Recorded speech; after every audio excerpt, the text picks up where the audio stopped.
All right, so ladies and gentlemen, I just came back from a dev Q&A. It was with the Marathon creators, and we weren't allowed to record it or stream it, but we are allowed to talk about it. So what I did was my due diligence, and I typed like a madman to try and get all the questions and answers typed out for you. I got the most interesting ones, and so we're going to talk about them here today. There is a lot of good questions here. You don't want to miss any of them. Not joking. There's some juicy ones that you don't want to miss. So let's get into it. The first one is going to be map player count. Okay, so a lot of people are concerned about how slow some of the games are, how fast some of the games are. I know we had a couple of times where it was like we got third party like 4 times.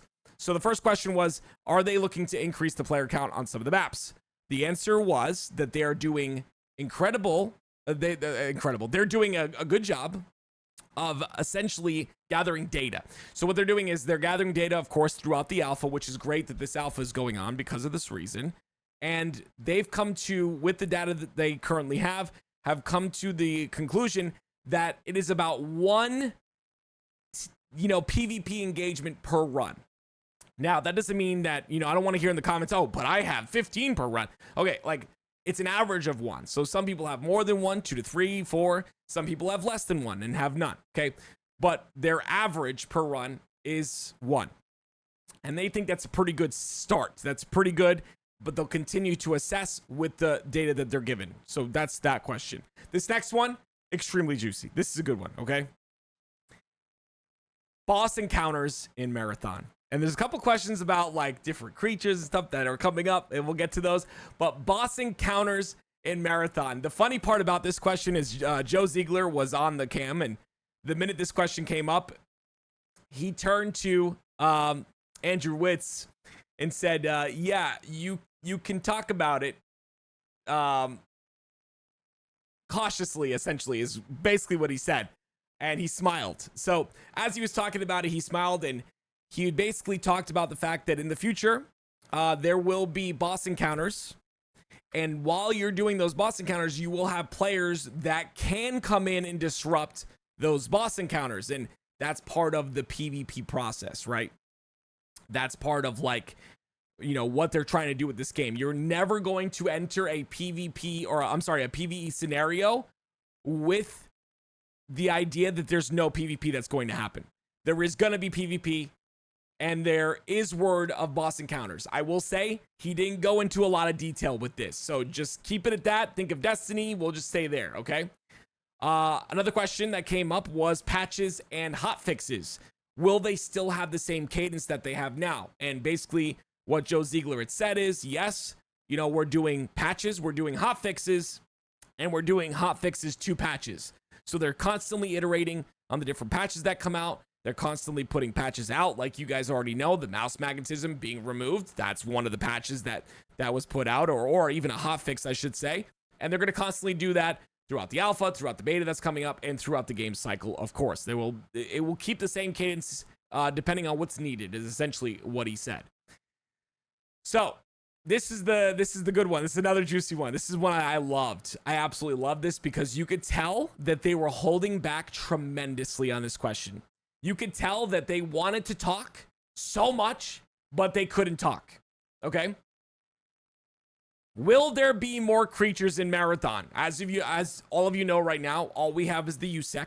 It's just different versions of the USEC. That's it. That's all we got. Will there be more questions? And so basically what he had said is plans post-launch to add more units. But he said, Andrew Witz, you can go into this vaguely.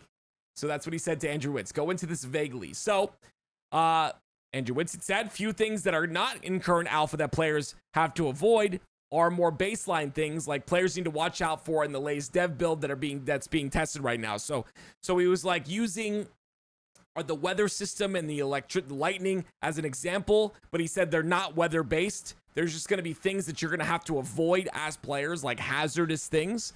And then he went into the juicy part. He says, we know you are asking for more creatures / aliens in the world. And he said this. He said, all I need to say is the Pfhor, and then close my mic. And that's where we ended.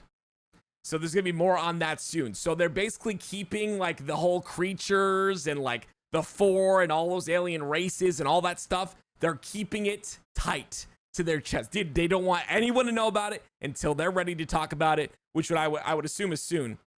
He literally said more on that soon. So very interesting to know about. That is probably one of the juicier questions. So next question was about progression. And the question was essentially, what do you think about the progression right now and where it's headed? And Joe Ziegler came in and said, we think the progression's a bit too fast. And he said that because basically you're unlocking factions, you're getting factions to max level, etc. Or not, he didn't say max level, but getting factions leveled up, and you have the upgrades, but you're not leveling up the factions and also unlocking the upgrades in the same cadence. You're basically unlocking the upgrades and not being able to upgrade because it's a little too fast. So he basically said that we'll be working on making sure that's maybe a bit slower. And then he said that we'll be working on contracts to make them better as well, like contracts being a lot more interesting. He says that a lot of the contracts are on perimeter right now. They want to like mix it up. They want to make contracts more interesting. So they're working on that at the moment as well. The next question was about sponsored kits, and they mentioned quickly that faction-based sponsored kits are being talked about, and you're going to be able to pick your playstyle with those sponsored kits. Thank you, Media, for the Twitch Prime sub. You're going to be able to pick your playstyle with those sponsorships. So, like, for instance, he had mentioned something like New Caloric maybe having some more like buffs or like, you know, mechanics kits or whatever, but also having like a backpack, for instance, and maybe like a lesser gun, stuff like that. You know, you can pick your play style as you want. So that was about the, of course, the sponsor kits that you get, which are really cool, by the way. I think it's a great idea. The sponsor kits are awesome in my personal opinion. Quickly, we jumped into weapon customization and skins. They want to give players an ability to express themselves with emblems and, of course, backgrounds, and they want to make it so that it's a good spread of all the different things. They're doing a lot of R&D. They don't want to ruin the game. They don't want to ruin the art style and the readability of the game, so they're trying not to go overboard with the skins and all of that stuff early or too early. He had mentioned. So they're kind of looking at, you know, how to balance that well, and of course looking at community response. And they said the team is very inspired by community response. So immediately I'm thinking about Fellini right away, the cat. That's immediately what I'm thinking about, because that's what the community was so excited about. So very, very interesting. I didn't ask about the shovel, by the way, chat.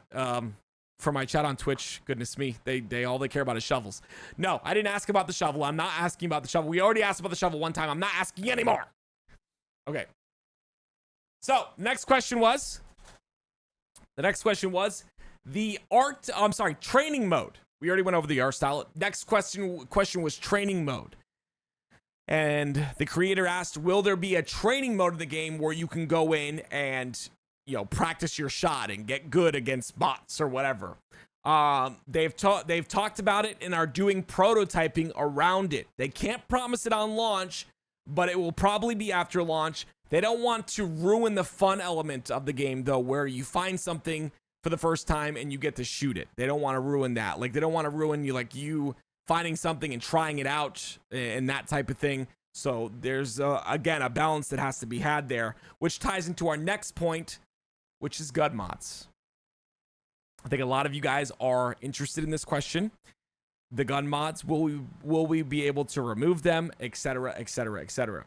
Someone made a very good point in the chat, and the point was, if you allow people to remove gun mods, everyone's going to be walking around with purple guns.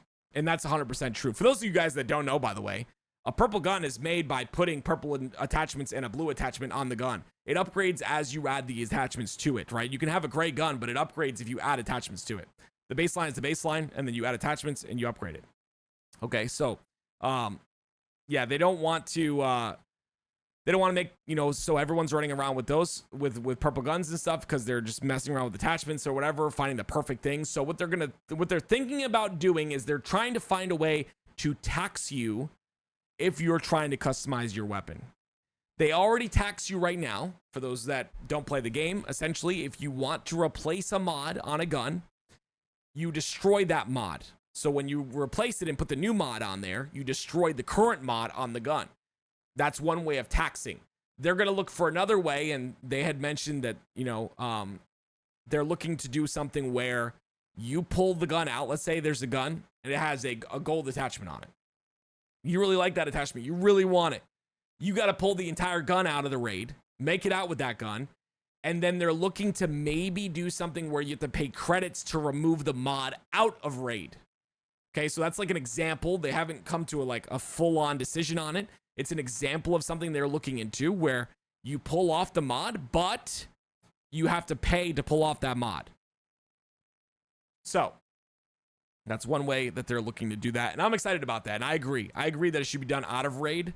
I think we're not looking at Tarkov here where it's I don't know. I just feel like, but at the same time, if you find a mod for your gun, you can put it on in raid. Okay. So you have both of those options. Okay. Which is really, really cool. TTK was the next question. A lot of people are talking about the fact that, if someone has a purple shield, it is impossible to kill them. It is really difficult to kill them. So they're investigating what was seen in the test, of course, scaling with different levels of gear. How does it feel to 1v3, 2v3, reducing impact of higher level gear to create more survival tension. So if you have purple gear, a purple backpack, purple shields, they want to make it so that, oh my gosh, I just destroyed that guy. They want to make it so that, you still have a little bit of tension of having to survive, right?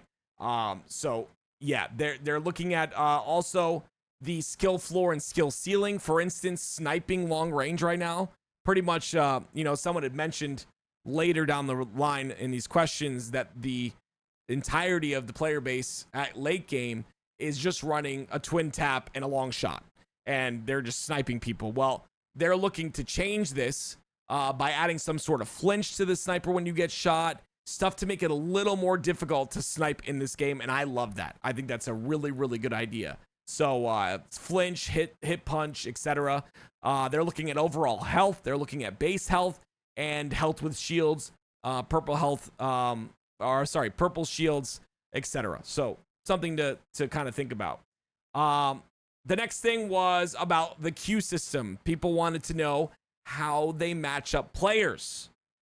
And of course, if you don't know anything about this, just like spawn systems and arena shooters, how players are matched is mostly kept a bit of a secret, and they want to continue to keep that a secret so it's not gamed. And I like that. But basically, they're still gathering information, making adjustments, keeping secrets when it comes to matchmaking. But they basically want to separate newer players from players that have been playing for a while. They had mentioned, and I agree, and I'm sure you guys would agree in the chat, and you guys would agree in the comments on YouTube, that knowledge is power in this game, but it's a lot of power. Having knowledge about where things are in this game, and what to do is very, very powerful. So obviously you want to separate the people that have been playing for 50 hours and the people that have been playing for 1 hour. Very important to do so. Okay. Now, the art design. Everyone's concerned about the art design. Essentially, what they said was the interior design looks good because it is done. It is essentially done, right? The interior design is pretty much done. The outdoor design is not done, and there's a glitch with some of the shaders and textures or something. It's washing things out extremely hard. So a lot of the stuff that they did in the outside is not really noticed because it's getting washed out by some sort of glitch, or not glitch, but texture bug or whatever it is. It's not working well. It's getting washed out. So the outside this is not how the game's going to look on the outside. And there's a big question coming up that goodness me, it was actually asked by me, and I got a great answer, and I can't wait to use it as ammo when I go to battle for Bungie every single day in the comments section. But yeah, that talks about it as well. And that's actually the next question. This is very next one. Okay. So, sorry, it's not the next one. It's the one after the next one. Sorry. Okay. Suppressors was the next question. Suppressors. Will there be suppressors in the game? People are asking about suppressors on weapons. They said in the future, they're talking about how to implement them. They don't want them to be too powerful. They don't want them to be something that, you just go around and you just, destroy everybody because you have a silenced weapon. They want to make sure that there's a sort of gunplay to that or like a sort of risk/reward to that that doesn't make it overpowered. Hidden Xperia was in the chat and he had mentioned something like degrade, like basically letting suppressors like break easily, right? So like you use them for 2 matches in a row. All right, it's pretty much your suppressor's pretty much done, kind of thing. And I kind of agree with him, honestly, but I don't know how they're gonna do it. They didn't really respond on how they're gonna do it. But yeah. Okay, this is the big one, guys. You ready? This is a big one. This is a big one. This is a big one. All right, no more milk. Let me get into it. The current alpha build. Do you remember me talking about how old this alpha build probably is? Do you guys remember that? The current alpha build is 2 months old. 2 months. Okay? So basically what I did was I asked them, I said, there's a lot of talk about you guys not getting things done by September. I said, I'm going to play reporter for a minute. And I asked them, I said, you have a September 26th release date. There's a lot of talk about you not being able to finish this game by September 26th or whatever, 23rd. He basically said, the things that you guys think is difficult is not difficult. The way dev works is normally you get the foundational stuff done first because that takes the longest. And then you get the other stuff out of the way, such as polish, UI, all of that stuff. You get that done after. So essentially, what he said was basically this. What we think is difficult is not difficult. Like people like Blaze coming in here saying it's an up-to-date build. No, absolutely wrong. What you think is difficult for devs is not difficult for devs. He said that 6 months is an insane amount of time for his team.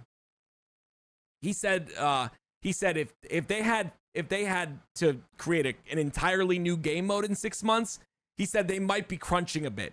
They might be like, oh gosh, this is going to be tough. But that is not what's happening. He said what they currently have to do, if they had 2 months to do it, that's normal for them. But they have 6 months to do it. Or 5 months, whatever, to do it. And he said that is a lot of time for this team. And again, this is a 300 person team, right? So, I mean, that's a lot of devs. So very cool to hear that. Very, very cool. Basically, it's skill issue. Like you guys don't know what you're talking about kind of thing. And I like that, that's cool. Completely understand. A 300 person dev team is that's a lot of devs. But we'll see. We'll see. At the end of the day, I don't know what's going to happen. You don't know what's going to happen. We'll just kind of have to wait and see when it comes to beta, how things have changed. And then when it comes to release date, how things have changed. Then you make a decision if you want to buy the game or not. If it's not changed enough and you're like, heck no, then don't buy it. At the end of the day, that's all that freaking matters, right? It's your money and you need to spend it how you want to spend it. Right. So that's pretty much it. Like when that day comes, when the release date comes, you're like, hey, I want to buy it, or hey, I don't want to buy it. That's that end of story. That's it. Right. They mentioned the balance of in-game weapons. Of course, we talked a little bit about that. Twin tap and long shot being like the best weapons in the game. If you have a good barrel on a long shot, you're gonna destroy an entire team by yourself, maybe 2 teams.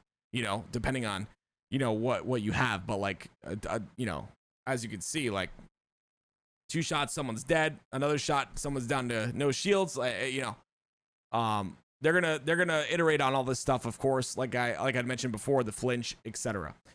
Faction focused around PvP. So they just kind of mentioned the different factions, that there's gonna be one focused around PvP that will have implications towards PvP gameplay. That's interesting. Obviously, we have Traxxas right now that wants you to eliminate some players and loot their bags and stuff like that. But All right, so one thing I forgot to talk about it, I just realized just now, is the audio. So they're reworking the audio. Basically, when you walk over puddles, it'll be louder. When you walk on catwalks, it'll be louder. The thumping of walking on grass will be louder. Your teammates getting shot next to you will be noticeable. You getting headshots on enemy targets and the hit markers you get on enemies will be more noticeable as well. So they're working on all those types of audio things, which is amazing. I don't know how I forgot this earlier, but that's something to add as well. And for me, like, the most exciting ones was definitely the dev cycle, how long it takes to develop the game, and how they think 5 or 6 months is a long time. The fact that the build is 2 months out, which is a long time. If they're talking about all the things they can do in 2 months, and our build is 2 months out, that gives me a lot of hope. So I'm excited to see where that goes. And of course, the question about the bosses and boss encounters, that's another cool thing that I'm really excited about as well. But this was of course a creator dev Q&A. We got to go into a Discord. I couldn't record anything, that was not allowed, but I could write things down and talk to you guys about it, so I have done so. Thank you so much for watching. As always, thank you to all the new subs on YouTube. I appreciate you, and of course I will see you in the next video. God bless.